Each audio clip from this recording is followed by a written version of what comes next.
পুকুরে মিলল বিজেপি কর্মী সুব্রত অধিকারীর দেহ। খুন করা হয়েছে ছেলেকে, অভিযোগ মৃতের মায়ের। রবিবার থেকে খোঁজ পাওয়া যাচ্ছিল না ওই বিজেপি কর্মীর। অনুষ্ঠানে দেখতে যাচ্ছেন বলে বাড়ি থেকে বেরিয়েছিলেন বিজেপি কর্মী। বাড়ি না ফেরায় ময়না থানায় নিখোঁজ ডায়েরি করে পরিবার। বৃহস্পতিবার বাড়ির পাশে পুকুর থেকে উদ্ধার হয় তার দেহ।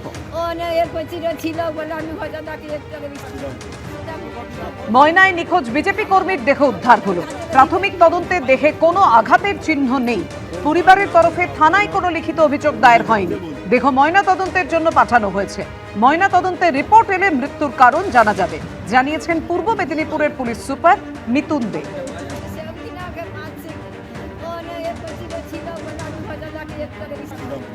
পুকুর থেকে উদ্ধার হয়েছে নিখোঁজ বিজেপি কর্মীর দেহ।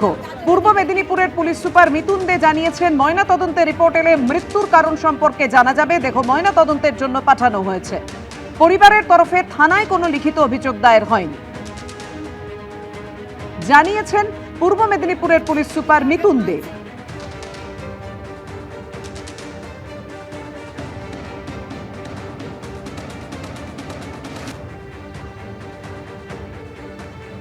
ময়না তদন্তের রিপোর্ট এলে মৃত্যুর কারণ সম্পর্কে জানা যাবে, জানিয়েছেন পূর্ব মেদিনীপুরের পুলিশ সুপার মিতুন দে।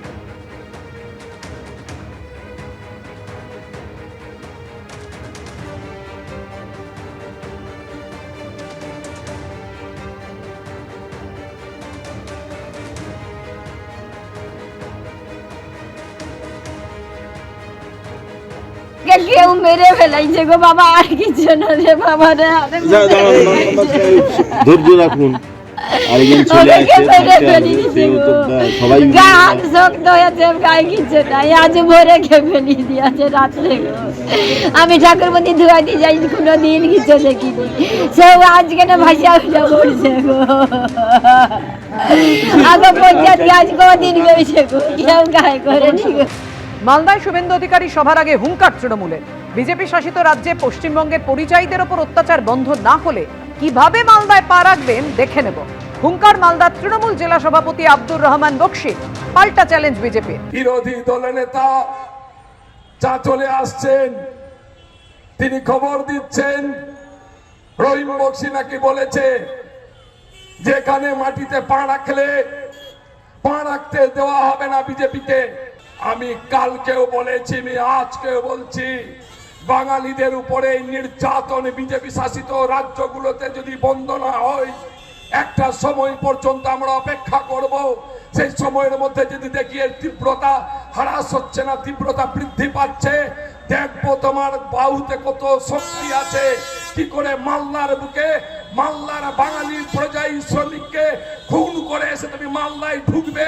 আমরা তোমাকে চ্যালেঞ্জ করছি, আমরাও তোমাকে দেখে নিব যে তুমি কি করে মালদার বুকে বিচারণ করছো, চলাফেরা করছো। এখানে এসডিওকে দিয়ে শুভেন্দুদার যে সভা, সেই শুভেন্দু অধিকারীর সভার যাতে পারমিশন না হয় তার ব্যবস্থা করেছিলেন এবং পারমিশন দেয়নি। হাইকোর্ট সেই পারমিশনটা দিয়ে তাদের মুখে আবার ঝামা ঘষে দিয়েছে। আর তিনি এইসব বড় বড় কথা বলছেন, তার বিধানসভার ওখানেই তো যাচ্ছেন তিনি। কালকে কিছু একটা করে দেখান উনি, তারপরে উনি মালদায় নিজে থাকতে পারেন কিনা সেটা আমরা দেখব। আর বিজেপি কর্মীদের উনি কি করবেন, তিনি অনেক বড় বড় কথা বলছেন, একটা কিছু করে দেখান। আসলে কি হয়েছে, অনেকদিন উনার ভালো খবর প্রচার হয়নি, টিআরপি পাওয়ার জন্য এইসব আবার আগরুম বাগরুম বকতে আরম্ভ করেছেন। এবিপি আনন্দ, এগিয়ে থাকে, এগিয়ে রাখে।